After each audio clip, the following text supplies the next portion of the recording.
the Kursk region of the Russian Federation could change the very nature of the war between the two states. We do not know how prolonged and successful this attack will be at this moment. Currently, will the Ukrainian armed forces be able to secure and hold the strategically important territory of the Kursk region in the near future, or is this a temporary raid that will eventually end with the withdrawal of Ukrainian military forces from the territory of the Russian Federation? However, the informational effect of such an invasion already significantly exceeds the results of a possible military operation, and it has a potentially devastating impact on the region as a whole. The inefficiency of the Russian state machine has become clearly evident, as well as the lack of preparedness of the Russian security structures to protect the state border, the inability of the local Russian authorities to ensure the evacuation and safety of the civilian population, and the complete and absolute failure of the Russian leadership to plan issues related to the strategic security of the border with a country with which Russia has been engaged in a full-scale war for 2.5 years.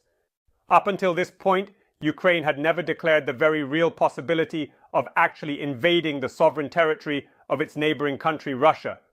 Indeed, truly, if there were individual such incursions, for example, into the territory of the Belgorod region of the Russian Federation, they were usually, in fact, associated with Russian volunteer units within the Ukrainian army.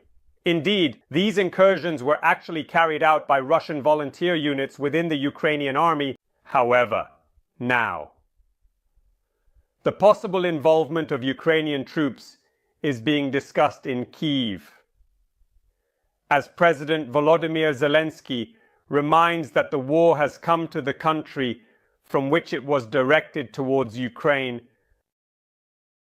And in the West, it is widely believed that Ukraine has the sovereign and legitimate right to act on the territory of the aggressor, to defend itself against the aggressor on its own territory. And this is indeed the very new and very significant characteristic of the Russian-Ukrainian war, and indeed important for the Kremlin to consider the necessity of ending hostilities, sitting down at the negotiation table, and seeking a compromise with Ukraine and the West.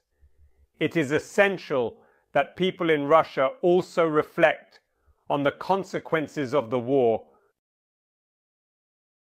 Until recently, it could be said that Russia itself, in fact, indeed, lived as if outside the war initiated by its political leadership. In reality, the citizens of Russia, of course, do not live as prosperously as they did before this war. However, they enjoy peace and tranquility, while their Ukrainian neighbors have been living under bombardment for 2.5 years, and a significant portion of the male population is on the front line. At the same time, another wave of mass mobilization efforts is currently ongoing and continues. In Russia, the war can indeed be clearly perceived, as it is portrayed by Putin's propaganda, as a special operation on the territory of a neighboring state, which is often depicted not as a state, but as some kind of separatist regime that must be destroyed. Indeed, in fact,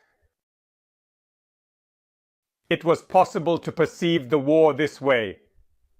But the events in the Kursk region are changing the nature of this perception among the citizens of the Russian Federation, as well as among the political and military elites of Russia. The invasion of the Kursk region forces these people to ask themselves a rather important and significant question. If the prolonged war of attrition against Ukraine continues, does this actually mean that it will also indeed take place on the territory of the Russian Federation itself?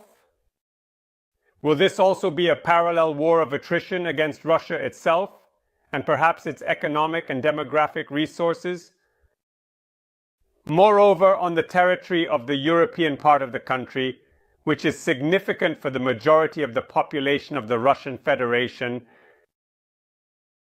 and if we agree with the logic that the war will indeed take place simultaneously on the territory of both Russia and Ukraine, and that Ukraine will undoubtedly be assisted by Western countries in conducting such a war, does Russia have sufficient economic, social, and demographic resources to conduct such a war for an unlimited period of time? This is exactly the same logic as with Vladimir Putin's blitzkrieg. When Putin realized that he could not establish control over Ukraine in a few days, he reformatted his special military operation into a format of a multi-year war of attrition and destruction of the neighboring country. This is the format we have been in for the last 2.5 years. However, the operation in the Kursk region sets a new format. The ongoing war of attrition for Ukraine and the ongoing war of attrition for Russia, military actions on the territory of Ukraine and military actions on the territory of Russia, significant and substantial losses for the Ukrainian state and substantial losses for the Russian state. The war is still not symmetrical, but it already appears to be quite similar in nature on the territories of the two hostile states. In many ways, at the same time, the degree of hatred indeed increases significantly with each year, month, and day. And this is dangerous for the Russian political leadership. If just recently, seemingly yesterday, the key to ending the war was in the pocket of Vladimir Putin, today it may turn out that, in a surprising turn of events, the Russian president himself has unexpectedly become a hostage to the invasion of Ukrainian troops into his own country due to the ongoing conflict. Thus, in order to end the war, cease hostilities, and gain any opportunity for regrouping forces and reformatting international politics, Vladimir Putin also needs fairly quick and effective solutions in order to effectively and efficiently achieve his goals, therefore, essentially, the invasion of the Kursk region. Essentially raises a question for the president of Russia himself. Does he still really want to be the person who is capable of stopping this war? Or, like other government officials and politicians indeed, he will become a hostage to the constant escalation of the situation in the war between Russia and Ukraine, an escalation in which he will no longer set the tone, nor will he hold the main tool for increasing or decreasing such escalation. And that is why real opportunities for dialogue arise. If not between Moscow and Kyiv, then between Moscow and the West. If not in the coming months, then in the coming years of this exhausting confrontation. Thank you, dear friends. Please subscribe to this channel and help spread the word and share it with your family. Subscribe to the channels on Patreon and buy me a coffee that. Promote this product. Good luck.